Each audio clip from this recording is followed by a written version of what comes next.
തമ്പിയോട് വളരെ പ്രധാനപ്പെട്ട ഒരു കാര്യം പറയാനുണ്ട്. അത് അറിയിക്കാണ്ട് ഒരു സ്വസ്ഥതയും കിട്ടണില്ല. അതാ തിടുക്കത്തിൽ പുറപ്പെട്ടതേ. നമ്മുടെ പരമ്പരാഗത നോർമൽ നാടൻ സാമ്പാർ ചേച്ചിമാര് വെച്ചാട്ടാ. ചീര. എടാ മോനെ, നീ ആരാണ്, എന്താണ്, ഊരും കൂടി എവിടെയാണ്, എത്ര നേരമാണ് ചോദിക്കുന്നു, എന്തെങ്കിലും ഒന്ന് പറയടാ. ഭയങ്കര മടിയാന്ന് തോന്നുന്നില്ല ആളുകളുടെ അടുത്ത് സംസാരിക്കും. എനിക്ക് കൂട്ടത്തിൽ നന്നായിട്ട് സംസാരിക്കില്ലേ, എനിക്ക് ക്യാമറ ഓൺ അല്ലെങ്കിലും അവൻ ലിമിറ്റ് ആയിട്ട് സംസാരിക്കാം. ഈ കുട്ടി ആരോടും മിണ്ടാറില്ലേ? ഇത് എത്ര പേര് ചോദിച്ചിട്ടുണ്ടെന്നറിയോ? അവനധികം സംസാരിക്കൂല ഫാദർ. ഇല്ലടാ, എല്ലാരും ഇന്റർവേർട്ട് ആയിട്ടുള്ള ആൾക്കാർ. എനിക്ക് ഇക്ക നന്നായിട്ട് സംസാരിക്കുന്നുണ്ട്. എല്ലാരും ബാക്കിയുള്ളവർ ഭയങ്കര ഇന്റർവേർട്ട് ആയിട്ടുള്ള ആൾക്കാരാന്ന് തോന്നുന്നു. സംസാരിച്ച് വരുന്നേ ഉള്ളൂ, ഭാവിയിലൊക്കെ ശരിയാവും. മരിക്കാനാവും.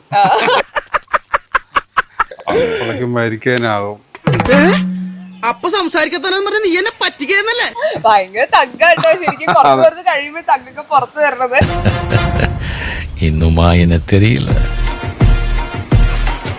നമുക്ക് വൈകുന്നേരത്തും കൂടെ എടുത്തു വെച്ച് കഴിക്കാം. അത്ര ഉണ്ട് സാധനം. കഴിച്ചുകൊണ്ടേയിരിക്കും. അപ്പൊ വൈകുന്നേരം ആകും. ഇവന്റെ കോമഡി കണ്ടിട്ട് ഫാൻസ്, രതീഷ് ചേട്ടൻ ഫാൻസ് ഓൾറെഡി ഉണ്ടാവില്ലേ ഒത്തിരി? അതെല്ലാവിടെയും ഉണ്ട്. അമ്മച്ചിയാണ് ഇവന് ഉമ്മയാണ്. നമ്മളെ പറ്റിക്കാൻ വേണ്ടി ഇവൻ സംസാരിക്കുന്ന പോലെ ആക്ട് ചെയ്യുന്നുണ്ടാവും. എങ്ങനെ എൻജോയ് ചെയ്ത്, എങ്ങനെ ആസ്വദിക്കുന്നുണ്ട്? കുഴപ്പമില്ല. ഒരു എന്താ പറയാ, അതിന് സമയമുണ്ട് പറഞ്ഞാൽ എല്ലാവർക്കും കൊടുക്കും.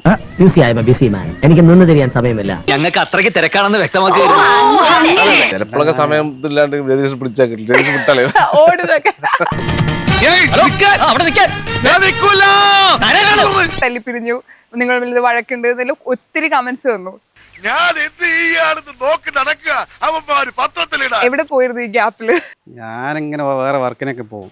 അവന് ചിലപ്പോ വെൽഡിങ്ങിന്റെ പരിപാടിയൊക്കെ പോകും. ഇത് എന്റെ ഏരിയ ആണ്, എനിക്കിവിടെ വേറെയും കളികളുണ്ട്. ഇതൊക്കെ ചെയ്യാതെ പിടിച്ചു നിൽക്കാൻ പറ്റില്ല. സക്സസ് ഉണ്ടാവുന്നതനുസരിച്ച് ഇപ്പൊ നമുക്ക് ശത്രുക്കൾ ഉണ്ടാവും എന്നൊക്കെ പറയും. സോ അതിലെന്തെങ്കിലും ഇപ്പൊ യൂട്യൂബേഴ്സ് ആയാലും ഇപ്പോഴത് പറയാറുണ്ട്. സോ അങ്ങനെ തോന്നിയിട്ടുണ്ടോ ശരിക്കും? അതാണ് ലോകം. നമ്മൾ മനസ്സിൽ പോലും കരുതാത്ത ചില ശവങ്ങളായിരിക്കും ചിലപ്പോ നമ്മുടെ ശത്രുക്കൾ. അത് തീർച്ചയായിട്ടും എന്തറിയോ, അതങ്ങനെ ഉണ്ടാവും. കാരണം എന്തറിയോ, വളർച്ചയിൽ ചില പ്രശ്നങ്ങളൊക്കെ ഉണ്ടാവും. എങ്കിലും നമ്മൾ അതിനെയൊക്കെ മറികടക്കാന്നുള്ളത്, നമ്മൾ അവരെ ശ്രദ്ധിക്കാതിരിക്കുക എന്നുള്ളതാണ്.